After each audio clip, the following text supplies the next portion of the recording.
In breaking news now, the SAMRC board apologizes for Professor Gray's comments and bars staff from speaking to the media. Now, the South African Medical Research Council has taken drastic steps against Professor Gray for speaking out to the media, and they have apologized for her individual actions.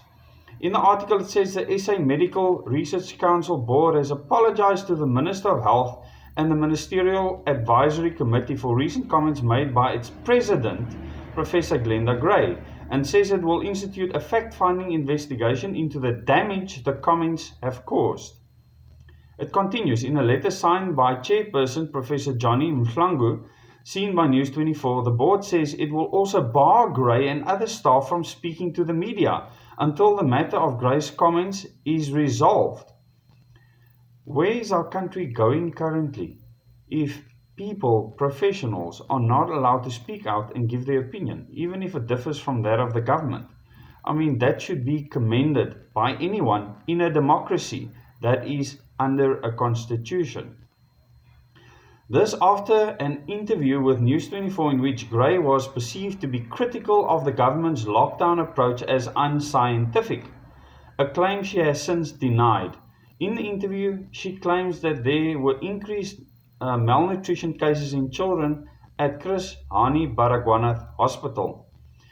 Gray clarified that she did not criticize the lockdown or the extension of the lockdown, adding that it was in fact critical, but emphasized that her critical comments related to some of the regulations.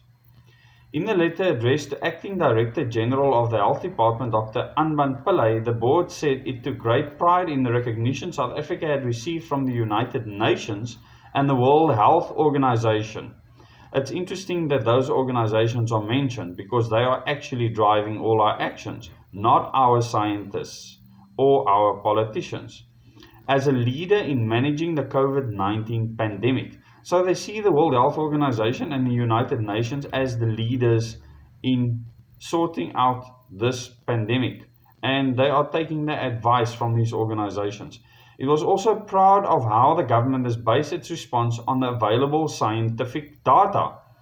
Now, I did a video before on this data and how absolutely ridiculous the data was. Remember, it said that we were going to go in May from 500 deaths to 20,000 deaths in June. This is the prediction and this is the accurate data that they're speaking of here. Consequently, the board distances itself from any negative comments made by Professor Gray associated with how the SA government has managed COVID-19, which have appeared in the media, the letter reads.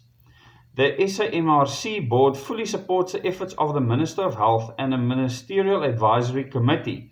It extended a heartfelt, unconditional apology on behalf of the South African Medical Research Council for any offence caused and embarrassment suffered as a result of the comments made by Professor Gray in the media.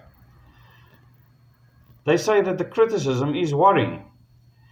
It said that with immediate effect, Professor Gray and the staff of the SAMRC were under strict instructions not to interface with the media until all issues relating to Gray's comments are resolved.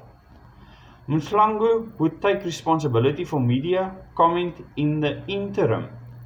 The board will immediately commission a fact-finding investigation under the direction of an independent expert or experts to guide the board in determining the nature of the damage done to the SAMRC and the national COVID-19 response as a result of the comments made.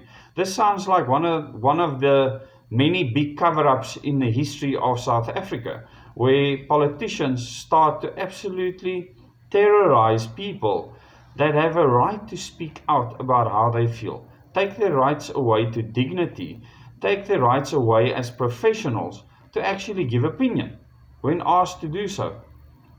It will then take appropriate action to correct any negative implications if required. The board has also requested a meeting with the Department and Health Minister, Zweli Mkhize. The letter was in response to Pillay requesting an investigation into Gray's comments, claiming she had made a number of false allegations against the government. Groundup reported last week. Mkhize also slanged Gray's comments, claiming there were 5 inaccuracies in her interview. In response, Gray told News 24 last week that she felt she was being singled out. She feels like they are just picking on her because there's many other people with her that feel exactly the same. Adding that Mkhize's criticism was worrying. Now I would be extremely worried that a minister is attacking an expert which he has appointed to assist him with COVID-19 pandemic. But as we know, these people are not being listened to. They're only there as window dressing. The entire MAC team is there for window dressing only. I spoke in my personal capacity. The terms of reference of the MAC clearly states one is on the MAC in their personal capacity. As I have repeatedly stated, I did not criticize the lockdown, she emphasized. Grace said she believed that many other scientists had been vocal on the issue and possibly more vociferous. Gray is a member of the Ministerial Advisory Committee, which is MAC, and chairperson of the South African Medical Research Council, SAMRC. She is an expert in infectious diseases, HIV, and has training in pediatrics. She is obviously a professor. So she is being singled out now and attacked, and now she is going to be under investigation for her comments. This should be extremely worrying to anyone that believes in freedom and liberty, because what our government is doing now is anything but free or anything but what a government that falls under a constitution should be doing at this time. Please subscribe to my channel and click the bell button if you want to get any new notifications on any new videos that I place. You will also get notifications on comments. Please share this video with your family and friends. It's very important that this information gets out to the broad public.